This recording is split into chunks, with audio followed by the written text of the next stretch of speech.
saw that one guy that got killed, right? Yes. Yeah. Paid dividends.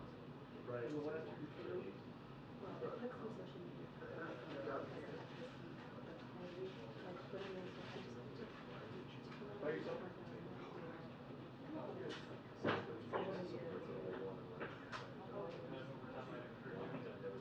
Yeah, like I said, I basically, I don't have it on my phone.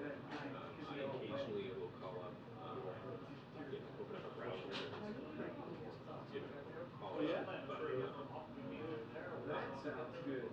not much. And it's so much better. It's just great. There's a Barbie person. She's got a Barbie thing on. Just push it. Are you going to the office hall in the thing? No. No. I I'm tempted to say that. I can't. You see that? It was all of that generated. I think you nailed it. You said about I used to do that whenever I'd show up. Well, let's go with that. But I live on East Coast. The angry suburban. I've heard about it. It's I've never- insane. Yeah, I've heard. That's crazy. The year we moved to Capitol Hill, our first home was and there's a rumors going on social media. It was before he won. It was 2008, October. But it was their first. It was their first. Hey, how are you? Were you here for the event? Yes. Hi. How are you? I'm not even supposed to be in here. I'm just. Well, so you can't because the briefing's about I know. There's and so like there's assigned seating. But here, let me Okay. I can find the bureau. you can or I can show you where you could. Yes, please. It's not very. Okay, great. I'll be right back. I must have a. Okay, yeah, here's probably. The doctor. Dr. Mel.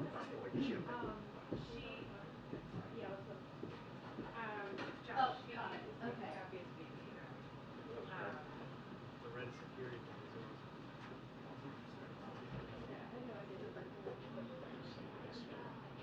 Yeah.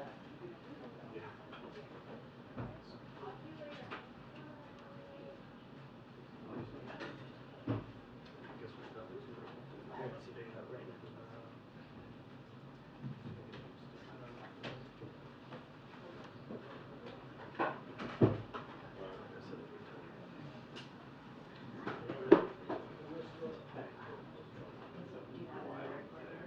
Yeah.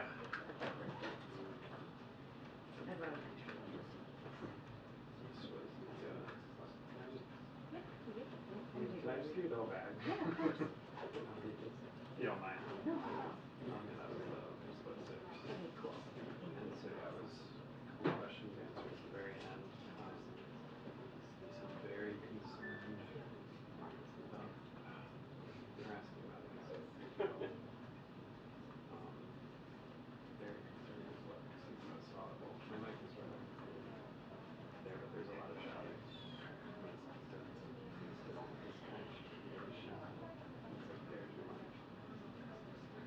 You're working way too hard. Did they call? It could have tried a little more, but like, I gotta tell you, it's hard to remember. I know. Yeah, you. Oh, that was fun. Oh.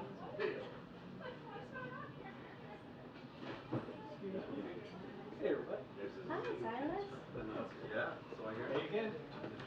It's interesting that, honestly, it comes to overriding the wishes. I'm gonna we'll do it overhead. He reported on this very thing. Attention. Senate Majority Leader Chuck Schumer is going to the sticks. Attention. Senate Majority Leader Chuck Schumer is going to the sticks. Thank you. So,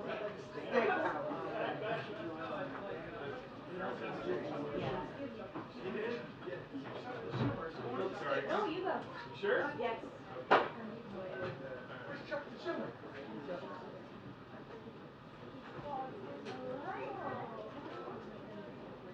If you go in the first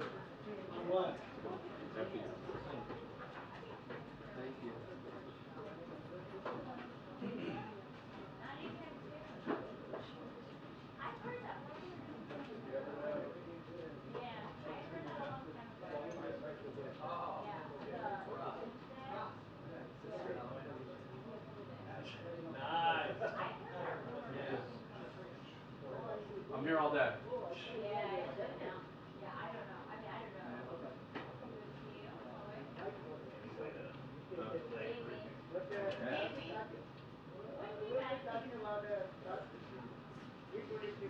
Yeah. Yeah, I'll see you next week. Yes, Silas, are you good to go?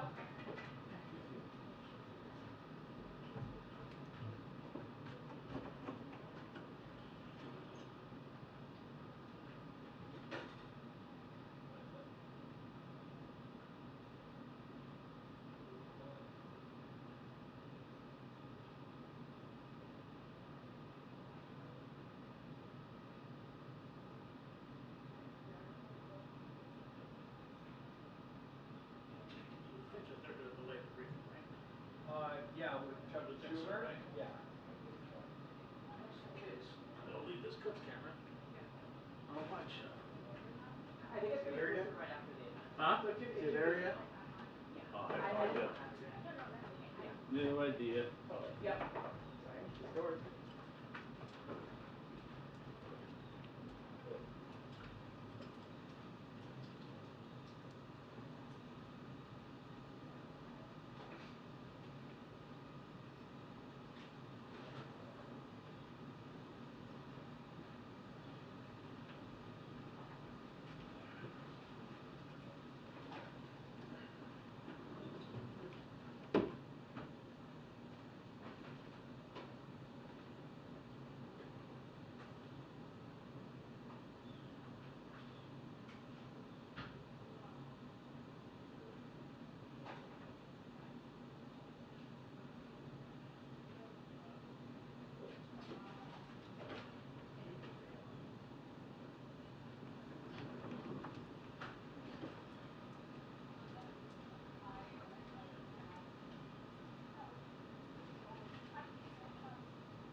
Good, how are you? How was Delaware? I think I saw a photo of you in like a moon costume with Allison.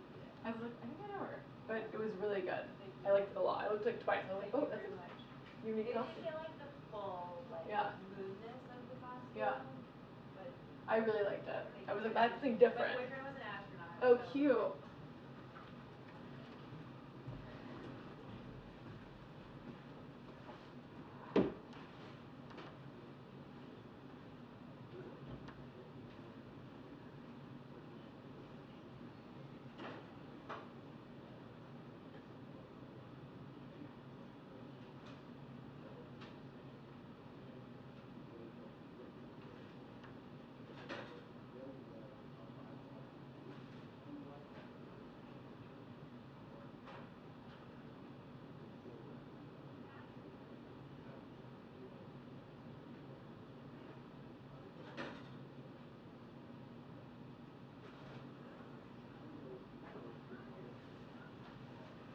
Yeah. Yeah, yeah. Good? Cool.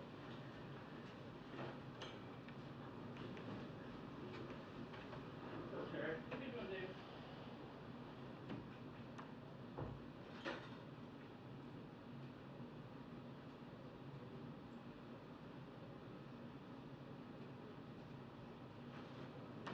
What? Actually, hey, how you doing? Good, okay? Don't worry, it's whatever. Yes, sir. My accommodating. So did you guys by any chance find that little AC port? Yes. Really? Yes. And it has like an older looking, something that looks like your face on the end of it. Yeah, there you go. That's interesting. There you go. Yeah. So, well, actually, I Well, take it that this is not the one, but yes. this, looks so close. Right. You'd rather have the old one, the old shitty one Yeah. that's falling apart, Yeah. than the brand new one that Yeah. works great. Yes. Yeah. Just have that We'll same see if it works zip when right. you plug it If it was in. in your possession, we'll see if it No, works. no, no. Oh, no, no. Isn't it that time of year? Almost. Yeah, sure. Once I hear those sweet sounds of spring, I'm like, out. Yeah. Hey, Melissa.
sense that he does these sort of salacious files with each corner, and I feel like each this thick, I don't work.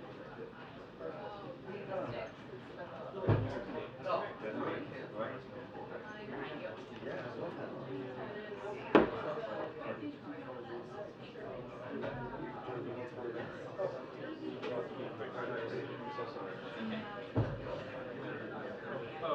Oh, it's Kirby too?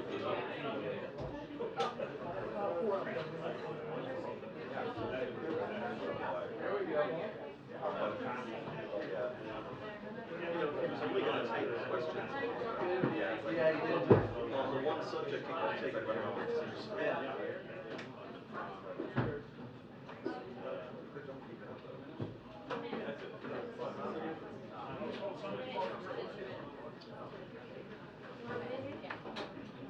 They need 2 minutes, yeah. 2? Yeah. Oh, that's great. So it's like a reverse 2 minutes? It's like a 4 minute. We can call 2. Give it 1 minute. Give it 1 minute and then we'll call them 2. Yeah. They said they need 2 minutes. I actually enjoyed it. Very nice.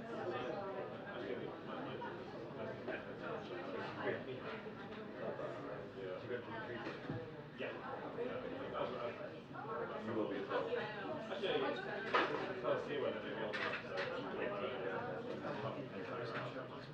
Yeah.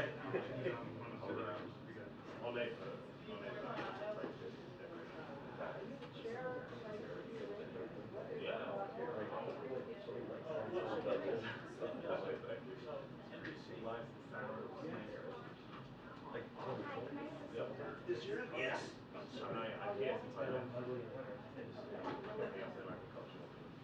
Yeah.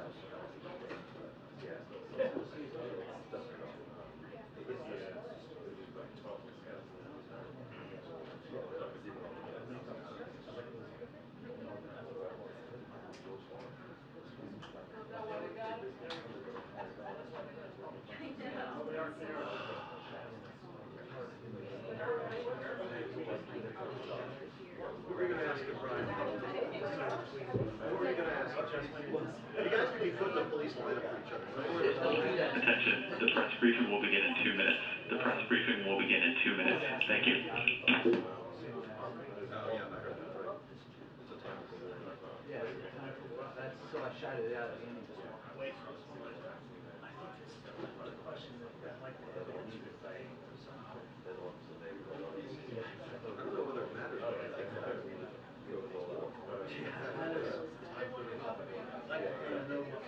And they'll take it all down. It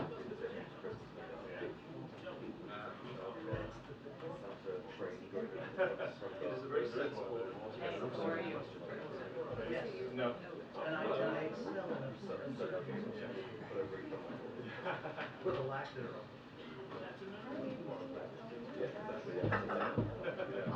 We took our daughter last. We took her last year.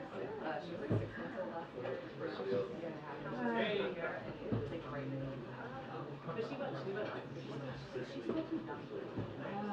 We definitely It is, right? her.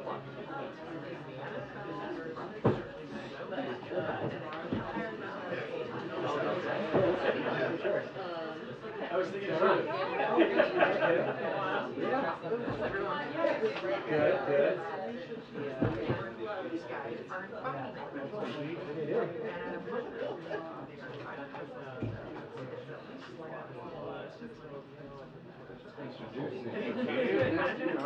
It's going all right. How are you? Good. We've got what, 16 games? 16 games. You guys are settled in DC? You know, yeah. They can afford it. It's 112. It's 112.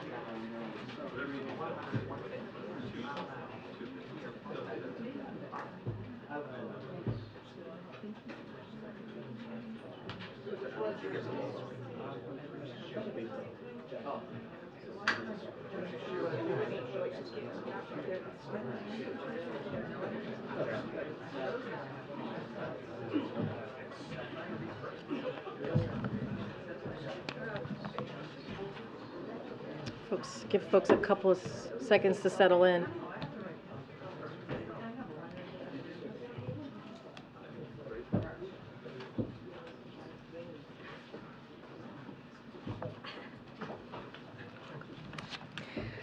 All right, everyone. Good afternoon.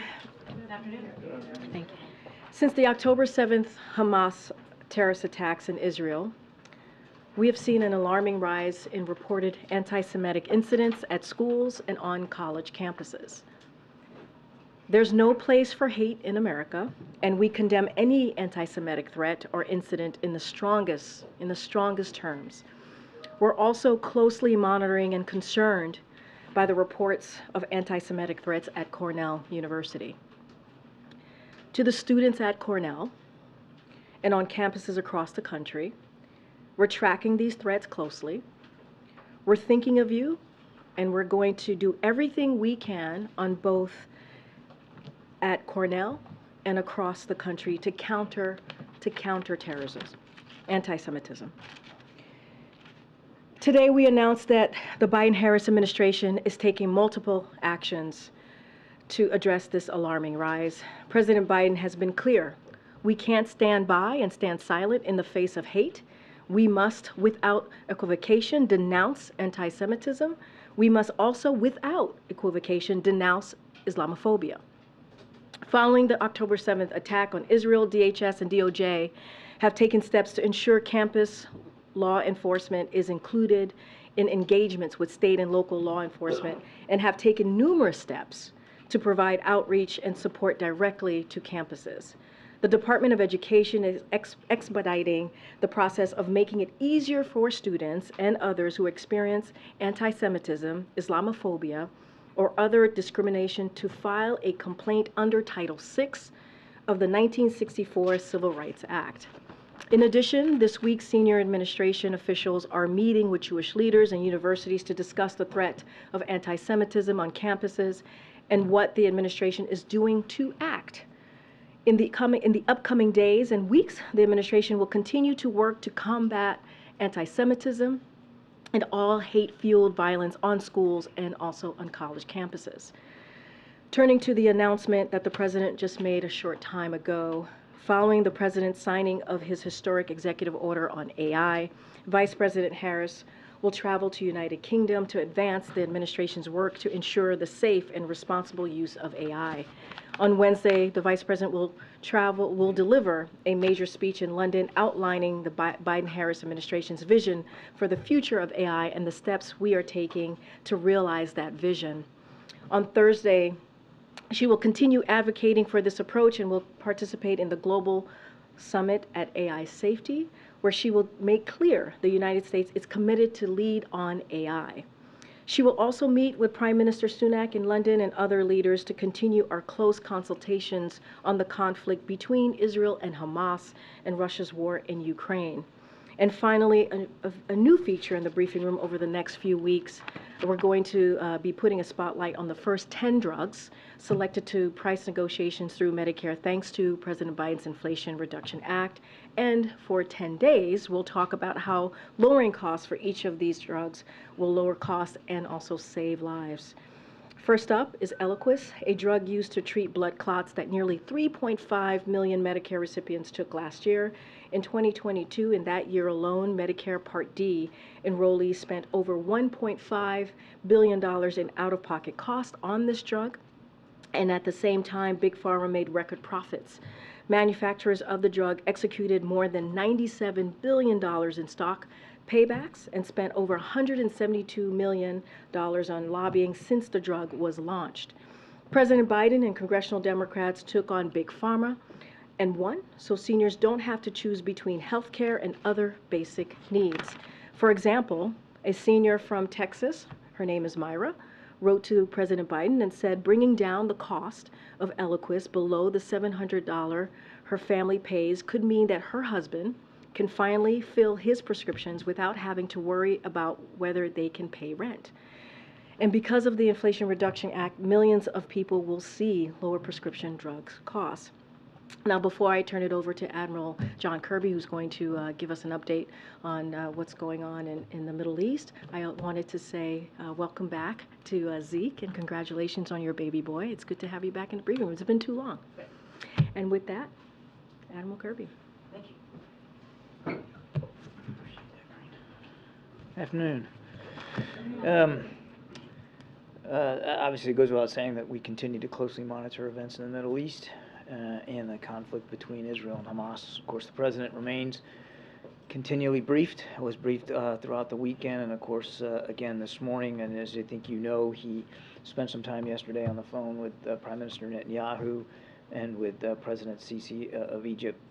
In the call with Prime Minister Netanyahu did receive a commitment that the Israelis will endeavor to support a significant increase in the flow of humanitarian aid into Gaza, so additional trucks. And we had 45 or so get in yesterday. We're hoping that we can get some more in today, but obviously, even with the increase, it's going to take time to make up the difference, and we know there's an awful lot that needs to happen to accelerate and to increase that flow of aid. For our part, we continue to meet with regional partners, including, I think, as you know, the Saudi Defense Minister, Khalid bin Salman, is here. He's going to meet with Jake. In fact, I think that meeting's going on right now to discuss the latest in the region and ongoing efforts to prevent the conflict from widening. You've all heard the President and Jake be very clear about this. Our message to any actor seeking to exploit this conflict is don't do it. And as you all know, we have strengthened our force posture in the region. We're continually watching to make sure that any actor who might be tempted to jump in here knows that we will take very seriously our national security interests in the region, not to mention our obligation to protect our troops and our facilities that are going after ISIS in places like Iraq and Syria. Now, I just want to add just one little thought here on top of Kareen's excellent comments on anti-Semitism. I think you all saw what happened in Dagestan, Russia, yesterday, and what can only be described as a chilling demonstration of hate, bigotry, intimidation. Some people have compared it to the pogroms of the late 19th and early 20th century, and I think that's probably an apt description, given that video that we've seen out there. Local, provincial officials certainly came out pretty swift to condemn this mob. And I heard within the last hour or so, apparently Mr. Putin has decided to have some sort of meeting with his security officials. But outside of that, we've heard crickets from the Kremlin. Nothing. No condemnation. No calling for a stoppage of hate, discrimination, and bigotry towards Jews. Nothing. And I think that speaks volumes. And the same goes, for here in the country. Kareen talked about what's going on college campuses, but the same goes for Islamophobia. There's no place for that in the country.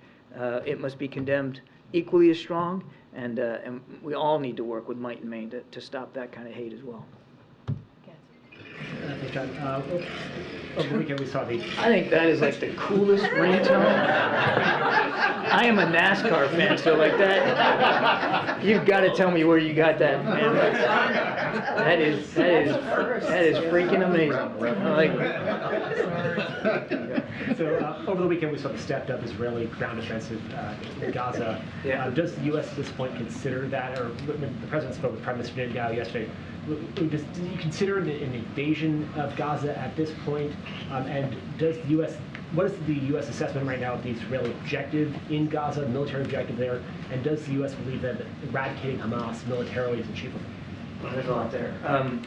I'll let the Israelis characterize their ground operations. We're not going to slap bumper stickers on it here from the podium. They can speak to, and they did. They had a press briefing today. Defense Minister Gallant talked about what they're doing.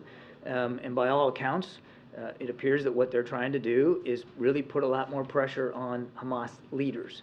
And when you're trying to go after the leadership of an organization, as we well know from our own experience against ISIS and against Al-Qaeda, putting that pressure, you have to be able to apply a discrete amount of force. And that's easier to apply with soldiers than it is to apply just from the air.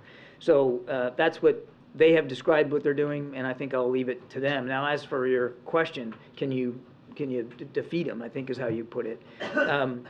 Again, you got to be careful with analogies, but what we have I think, demonstrated to a fairly well is that you can decapitate a terrorist organization, you can decimate their capabilities, you can render them a lot less effective. You're probably never going to get rid of the ideology that backs them up and allows them to recruit into resource. But look at ISIS right now. It's a shadow of itself. Remember, they were storming across Iraq and Syria with this big caliphate that they wanted to govern. It's a shadow of its former self. Still a viable threat, which is why we have some troops on the ground, but it's nowhere near the threat that it once was. And Al-Qaeda, the same thing. I mean, you can say the most recent intelligence community report an analysis that they have been rendered completely ineffective in places like Afghanistan. Doesn't mean that there aren't offshoots, doesn't mean that they don't try to morph and change into something else, but we think that you can in fact have a tremendous impact on a terrorist organization's leadership, their resourcing, their capabilities, their ability to recruit, their ability to operate. Doesn't mean it all goes away, but you can. Two questions for you. First of all, does the White House have a view on this idea of leasing or otherwise obtaining Egyptian territory in the Sinai Peninsula for Palestinian refugees to stay on a temporary basis? I think right now, Trevor, the focus is on seeing if we can get safe passage out. And obviously, should we be able to secure that, we would have conversations with partners in the region, including Egypt, about what the capacity would be to provide some sort of temporary subsistence capability for the families wanting to get out of Gaza. Our sense is that they want to go back home. Many of them want to leave now, of course, and that's understandable. But there's not a desire to, by many, at least from our sense of it, that want to flee forever and go somewhere else in the world. So at some point, you got to start thinking through what that's going to look like, and I just don't know that we've had any solid answers to that right now. Did that come up on the CC call with Biden yesterday? I won't go beyond the readout on the call. Okay, and then related to that, Rafa Crossing, any updates on getting people out through that corridor? Unfortunately, no. I mean, but as you heard Jake say yesterday in a various set of interviews that he did, we're working on this literally by the hour to try to do that. We know we have several hundred Americans that want to get out too, and we're working on it. Admiral, you mentioned Putin's response or lack of response to this anti-Semitic mob at the airport, but his spokesman reportedly said that yesterday's events were largely the result of outside interference and that the security meeting is in part to discuss attempts by the West to use the events in the Middle East to divide the Russian society. Well, isn't that sweet? It's classic Russian rhetoric, isn't it? When something goes like bad in your country, you just blame somebody else, blame it on outside influences. The West had nothing to do with this. This is just hate, bigotry, and intimidation, pure and simple. And a good leader, a decent leader, would call it out for what it is, the way President Biden has called it out here in this country, instead of blaming the West for something and pushing it off to somebody else. And as the IDF enters this sort of next phase of this conflict, the president again urged Prime Minister Netanyahu to act in a manner consistent with international humanitarian law. Does the president still feel, or does he feel that Israel is abiding by the rules of war? Without getting into reacting to events on the ground in real time, which we're just not going to do, this is a conversation we consistently have had with our Israeli counterparts, and as you rightly note, it was part of the discussion yesterday with the Prime Minister, and you heard the Prime Minister today speaking in Tel Aviv about the efforts that they're undertaking to try to avoid civilian casualties. And I think that they certainly are making that effort. It doesn't mean that there haven't been civilian casualties. Tragically, there have been many, thousands of them. But unlike Putin in Ukraine, and unlike what Hamas did on October 7th, killing civilians is not a war aim of the Israeli Defense Forces. Their war aim is to go after Hamas terrorists. But if the president terrorists, I might add, that are using innocent Palestinians as human shields. But is the president concerned that Israel is going to break the rules of war? And if not, why does the president feel the need to repeatedly bring this up in, it seems, every conversation that he has with him? Because it's something that even the Prime Minister brings up in the conversations, that they both recognize that as democracies, it's important to abide by the law of war and to protect innocent life and to try to minimize civilian casualties. It's not a lecturing. It's a reminder from two leaders of two vibrant democracies that this is what separates us from folks like Hamas. Thank you. I'm here, John. The U.S. ambassador to the UN said that we should not be numb to the suffering of Palestinians, whether it's the journalists, ordinary people, or aid workers. The number now is 53. Every time we sit here, the number goes up. And also, the Save the Children Fund said that the number of children who was killed in Gaza is more than the whole world conflict since 2019. So why do you think your message, you keep saying that we don't want civilians to die, and you ask Israel to exercise restraint and to abide by international law? Why do you think your message is not getting through to the people in the Middle East? They actually, basically, they don't believe that the U.S. is doing enough to protect civilians. Well, back to Mary's question, there's not a single conversation we haven't had with our Israeli counterparts to better understand what they're doing to try to minimize civilian casualties. And again, as friends can and friends should do with one another, to make sure that we're on the same page about that. And the United States is literally leading the effort to try to get humanitarian assistance into Gaza. And if it wasn't, quite frankly, for American leadership, I don't think you'd see. In fact, I know you wouldn't see the increase of the aid getting in.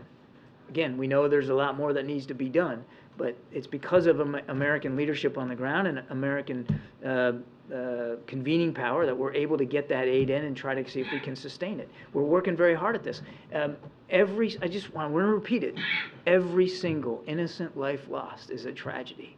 Every one, whether it's a Palestinian life lost or an Israeli life lost. Everyone should be prevented. There's no reason for these families to keep grieving.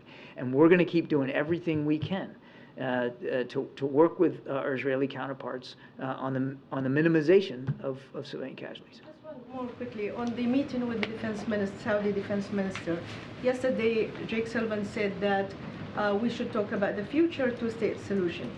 Do you believe that Prime Minister Netanyahu, who publicly said he's against two-state solution, that actually this is something that you can discuss as we go forward and you're looking for a political outcome? Yeah, we've discussed it privately with our Israeli counterparts. You heard the president in the Rose Garden last week talk about it publicly, right at the top of his press conference. It's absolutely something he's 100% committed to, and he still believes in the promise of it.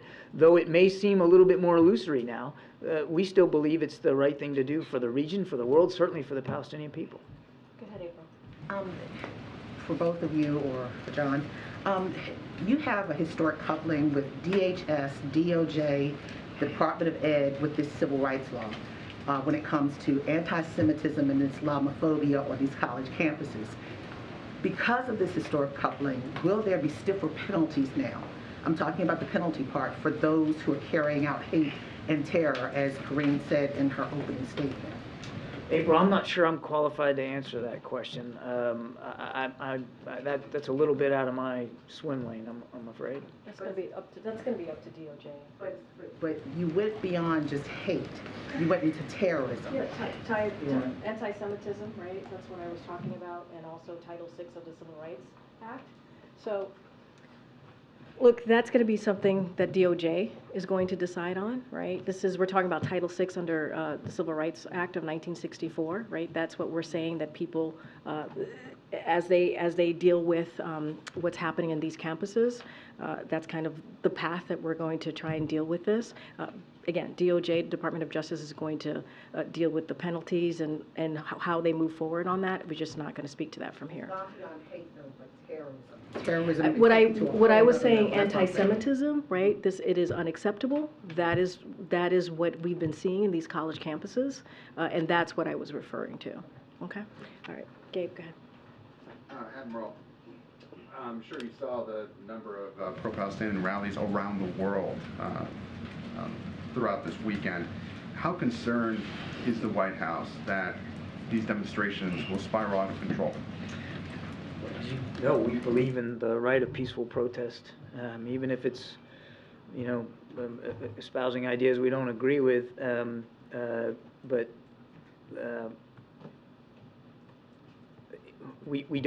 nobody wants to see peaceful protests turn violent or turn dangerous, the way that this mob activity did in Dagestan yesterday. So it's of concern, and it's something that we'll continue to talk about with our allies and partners. You mentioned also no update to the Rafa Crossing negotiations. Yeah. At last check, the administration is saying that Hamas was holding that up. Is that still the case? What can you say with what exactly is holding up those negotiations as American families wait to see when those Americans are... It is still the case. They've been making a series of demands that we're not able to accede to. I know you'd like to know what those are, but I think in order to try to make some progress here, we're going to preserve a little bit of that publicly. But yes, Hamas is still the holdup. Israel is willing to let those Americans out. Egypt is willing to let them come out. The holdup is Hamas. Would you say the biggest sticking point is fuel at this point still? Again, I won't get into more detail on that. Thanks, Admiral. We saw today a renewal of fighting between Saudi forces and Houthis. The Saudis also said they intercepted a rocket that flew over their territory toward Israel.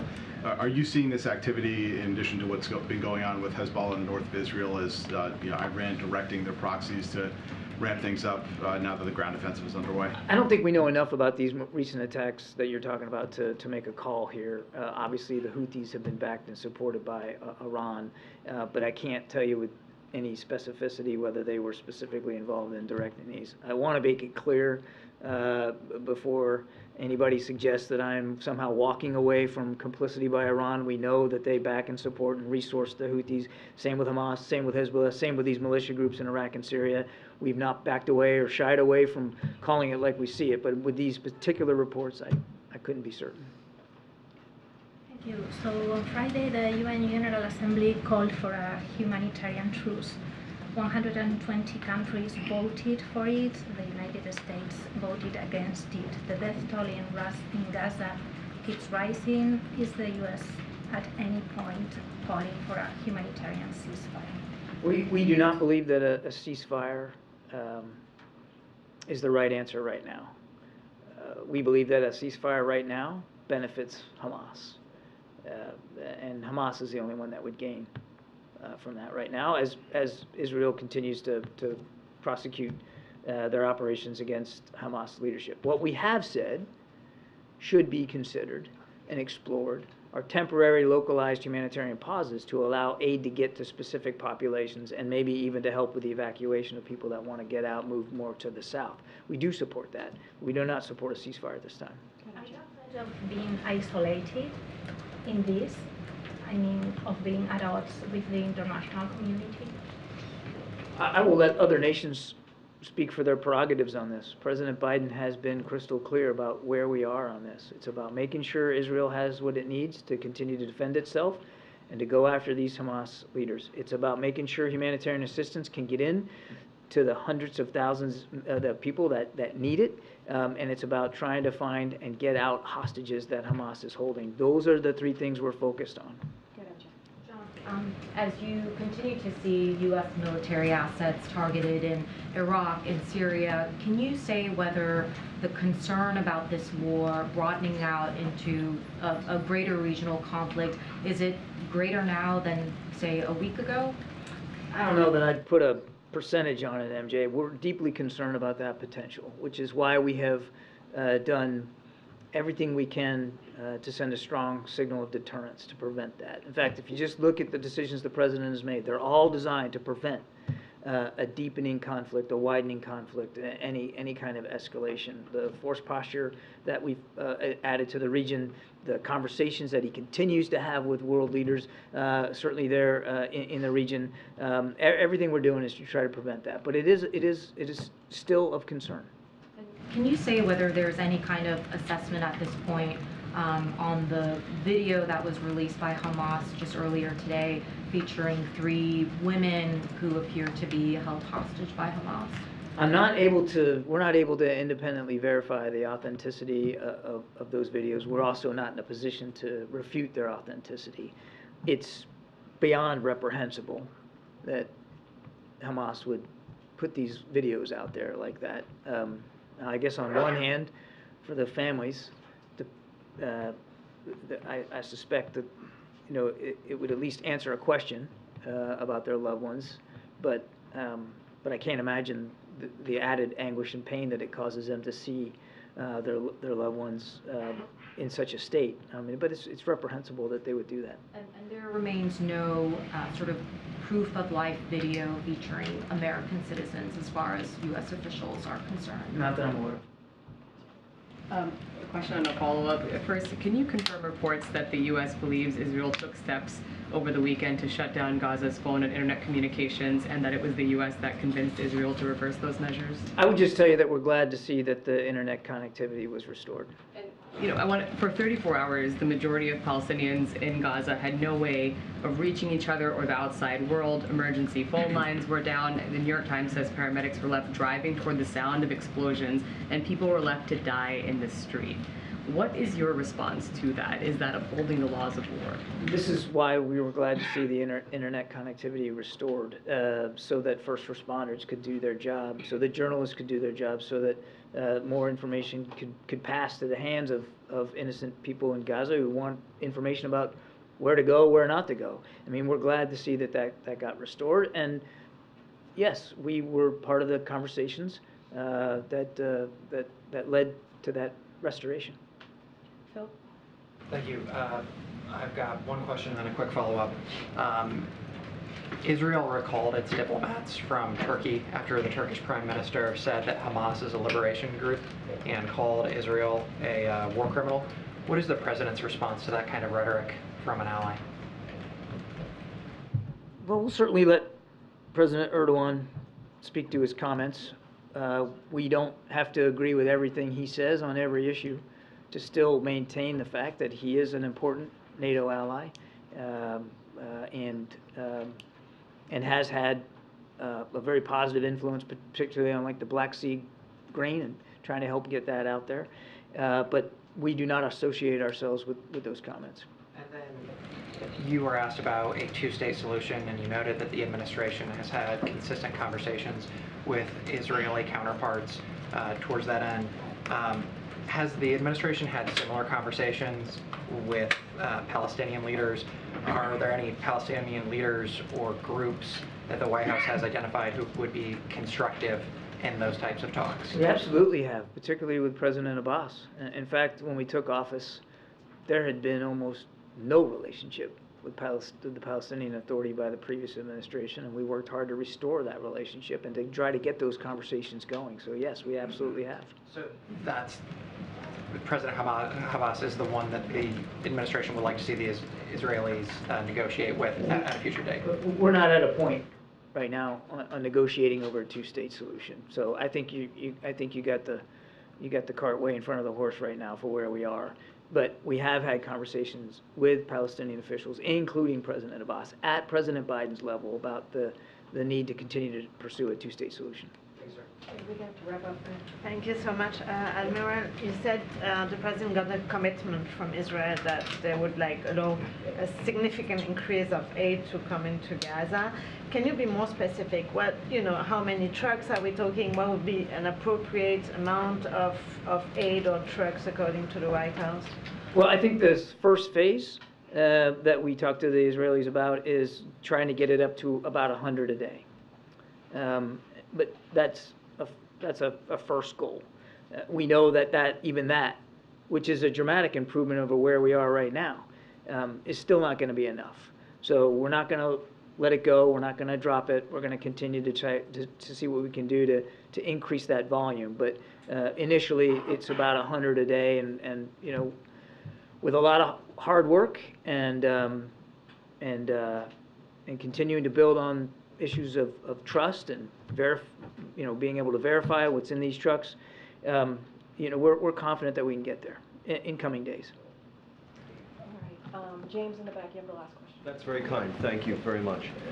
Two questions. First, on the hostages.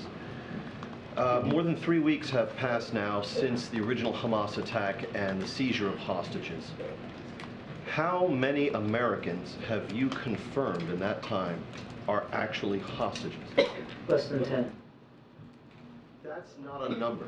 I want a number from you. Less than 10. Why can't you give a number? James, I've given you an answer. What's your next question? You've given an answer. You haven't been responsive. Let the record show. The other question has to do with Israeli war aims. The Israelis have said that their objective, and they've been very explicit about it, is to destroy Hamas. From you and other administration officials, we hear that the objective is to ensure that Hamas can never terrorize Israel again.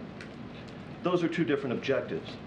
Are you having a problem with the Israelis in terms of a clear communication here of their objectives, or have their objectives, to your eyes and ears, appeared to change over time?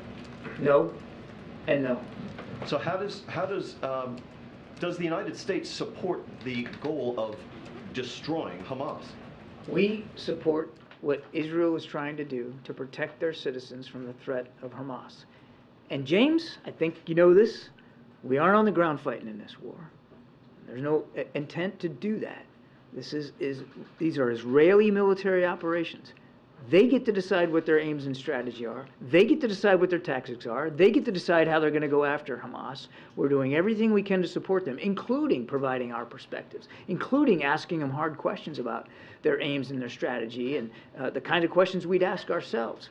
But the question you asked me is a question better put to the Israeli Defense Forces. Thanks, everybody. Thanks, Admiral. Thanks. Thank you, Admiral.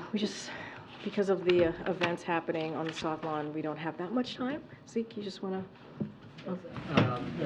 The new speaker plans to move forward with, and the House Republicans plan to move forward with a funding bill to provide supplemental assistance to Israel this week. They're seeking spending offsets. That's also moving to decouple that from Ukraine and the other supplemental requests from the administration. What's the White House position on that? Would the president sign a Israel-only supplemental request, or is the White House still insisting that they all move together? So look, I do want to do a little bit of a lay down here, because this is incredibly important. When you think about Hamas and you think about Putin, they represent different threats, right? And but both want to annihilate a neighboring democracy, and we've been very clear about that. And so we can't afford to let that happen. And that's what we've been very clear about. So making sure both Israel and also Ukraine succeed in their fights for democracy against terrorism and tyranny, it is vital to America's own national security. So we must help innocent civilians devastated by Putin's war in Ukraine and the conflict between Israel and Hamas, including by providing life-saving humanitarian assistance in Gaza. That is important as well. And there is a bipartisan consensus. We've seen it. We've seen the bipartisan consensus in the Senate. You have heard me say how the director of OMB and also our Office of Legislative Affairs have been giving briefings in a bipartisan way to members of both the Senate and the House. And it is important. We see a strong majority of Republicans and Democrats in the House and the Senate, as I just mentioned, who both have been very vocal on the record. Just last week, I listed out a bunch of House members, a few House members and senators, and quoting them and saying what they have said on the record in supporting both Ukraine and Israel, supplemental, this urgent national security needs. And so that's what we want to see. There's no reason why that should not happen. There's no reason why we, as America, United States of America, cannot make sure that Israel and also Ukraine has the funding that they need. And is the president open to considering any spending offsets for that funding? So look, I'm certainly not going to get into hypotheticals from here, but what I can say is... House Republicans are calling for that right now. I understand that. I hear you. What we've been very clear about is that we want to see both move forward. We want to see both of the requests that we've made in the supplemental for the national security. We want to see both move forward because it is vital as those two countries are fighting for their democracies. So spending offsets, is that on the table? Look, these are emergency funding requests, right? We've been very clear about that. Like other emergency funding that Congress has passed with bipartisan support, they do not require offsets. They just don't. They don't require offset what we suggested, what we asked for, because they are emergency requests. They don't require them, but if the House Republicans want to have that, is the president open to consider? I am telling you that they don't require offset. These are emergency requests. That's not how it goes. Nancy, I haven't called her. Thanks, Greg. I want to ask you about the new executive actions that the administration is taking place in response to anti-Semitic threats. You know, I saw the list, the DOJ involved, Homeland Security involved, CISA involved. Given the skyrocketing number of threats, is all of that going to be enough? So look, we've been very clear, and the president has been very, very focused, not just now, but since the beginning of his administration, on dealing with, and unequivocal, right? When we talk about hate, and there not being room for hate against Jews, not being room for hate against Muslims, and this is something that the president has been certainly steadfast on. Look, the announcement that we made, we're going to have DOJ and other agencies certainly be part of this, have conversations with the campuses and universities, and to see what else. This is the beginning, to see what else. Maybe there'll be other things that are needed, but this is how the president is showing how important this is, how critical this is, and how we have to take this very seriously. Just to list out a couple of things, the second gentleman today, as well as the Education Secretary, Miguel Cardona, and other Biden-Harris administration officials will discuss action in Biden-Harris administration is taking to counter the alarming uptick in reported instances of anti-Semitism. So they're going to have those conversations with the Conference of President of Major American Jewish Organization. That's important. We're going to continue to have other conversations here on the senior level as well. Later this week, you have Secretary Cardona and Domestic Policy Advisor Nir Tandon will attend a site visit at university and hold a roundtable with Jewish students. And in recent weeks, the Department of Education has conducted site visits in San Francisco, in St. Louis, and in Maine to address and learn more about the anti-Semitism at schools and college campuses. And so that we're going to continue to hear directly from these Jewish organizations. We want, I said at the top, if folks have concern, I've listed out how they should be able to flag those concerns for us. And so we believe what we announced just today is incredibly important. It's just a first step. And there is no place for anti-Semitism. There is no place for it. And does the White House believe that college administrators are doing enough to deal with this problem? That is for them to speak to. Honestly, what we have been very equivocal about, anti-Semitism has no place in this country. There's no hate. There's no place or no room for hate. We've been very, very clear about that. I would refer you to them to speak to what they're doing on campuses. Okay, and this just recently happened, so you may not have any information about it yet, but there was an individual who was arrested for making anti-Semitic threats against a U.S. senator. Do you have any information about that? That is the first time I'm hearing of it. Obviously, we're going to condemn any form of hate, including anti-Semitism, including hate against Muslim community, Islamophobia. We've been very clear about that. We will denounce any form of hate, any form of violence, and we'll continue to do that from here. I've not heard. This is the first time I'm hearing about that particular incident. Thank you, Corinne. Does President Biden think the anti-Israel protesters in this country are extremists? What I can say is what we've been very clear about this. When it comes to anti-Semitism, there is no place. We have to make sure that we speak against it very loud and be very clear about that.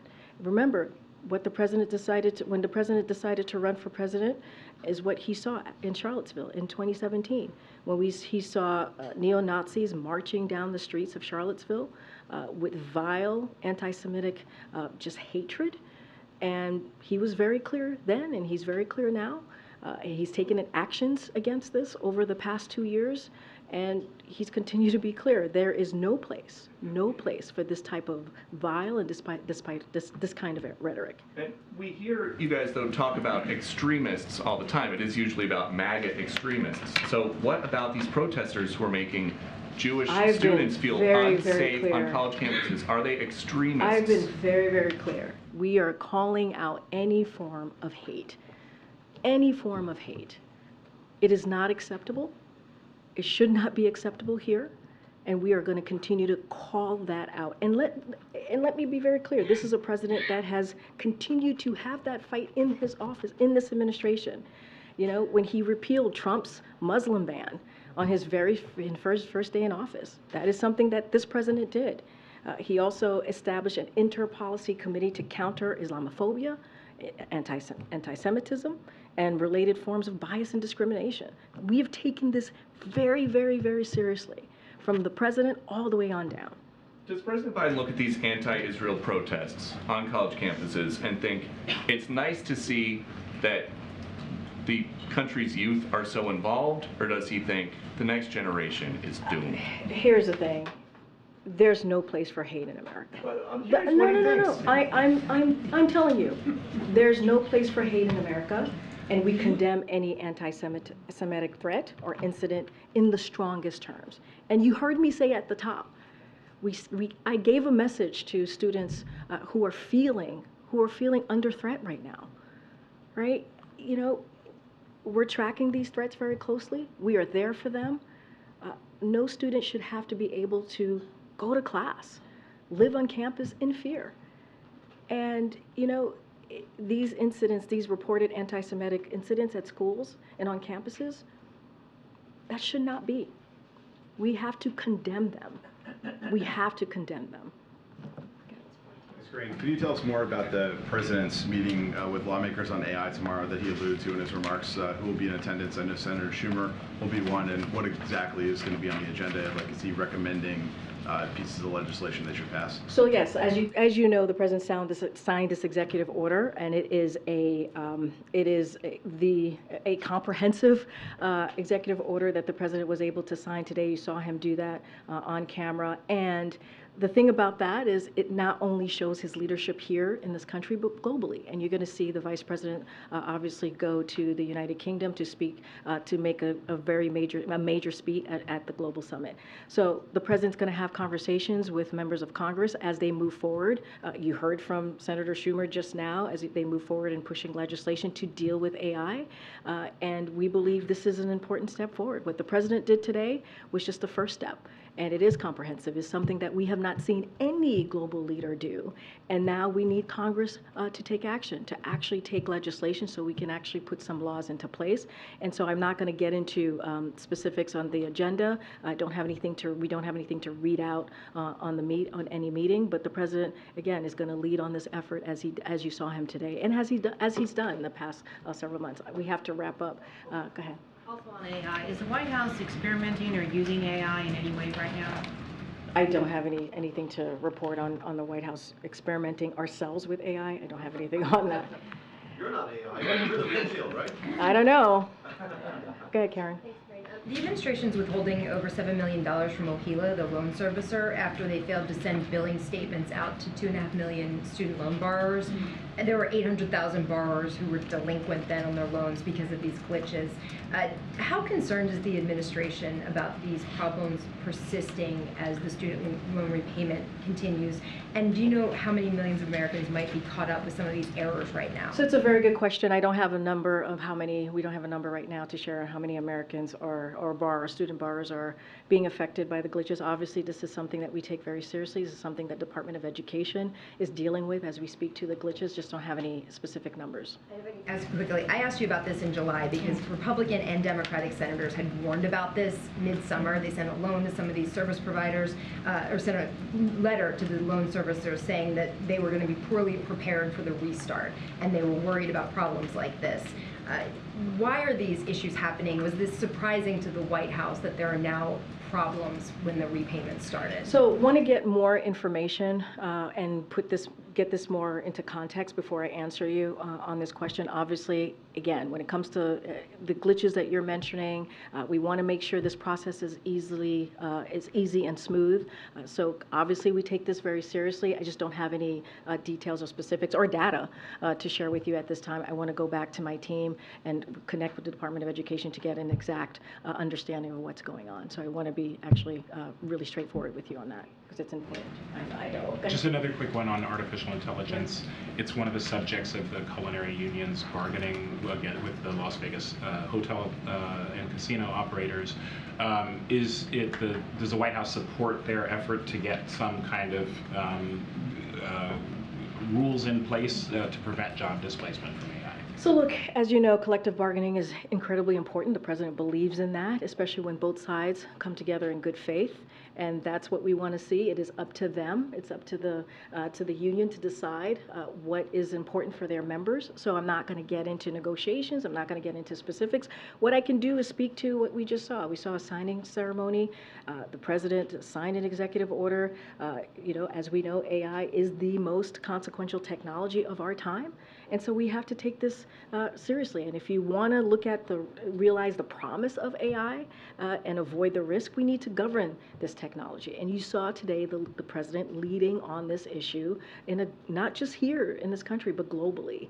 And so that is what we want to make sure is important. This was the most significant action taken by any government on AI. And so we're going to see the president, as someone just mentioned to me and asked about Congress. We're going to see the president continue to lead on this. We need Congress to act. We heard from Senator Schumer how they're going to move forward with legislation, and that's going to be important. And it should be done in a bipartisan fashion. I know I have to go. Oh gosh. Okay. Last one. Go ahead. Go ahead. Well, I thought you were going to explode for a second. No, so I wanted to make sure that comes later. That my question is about, I know earlier John said that you don't believe in a ceasefire now. We don't have troops on the ground. And you've spoken about it obliquely, but what would the U.S. need to see and support the ceasefire in that region? I mean, what's the end game for us? I mean, the Admiral spoke to this at length and very, very clearly about where we stand, where the President stands on this. I don't have anything else to add. I mean, he was very clear about how what's important right now is supporting Israel defend itself against terrorists. In a way that holds up the law of war and protects its civilians. That's what we want to see at this time. But as far as an end game specifics, do you have specifics in mind that you? I mean, the Admiral literally spoke to this. What our focus is on right now is to make sure that Israel has what it needs to defend itself against these terrorists. That is our focus right now. And then finally, do you think that you'll be speaking, this administration will be speaking with members of Congress, House, and Senate prior to November 17th, which is when we face the next shutdown? I mean, I've said this over and over again. We have our OMB director, Shalonda Young. We have the Office of Leg Affairs. Well, they have had consistent, continued conversations with members of Congress throughout, not just the past couple days, but the past several months, and that's going to continue. All right, guys. Tomorrow we'll be back. We'll be back. Thanks, everybody. Thanks, Corinne. Thank you.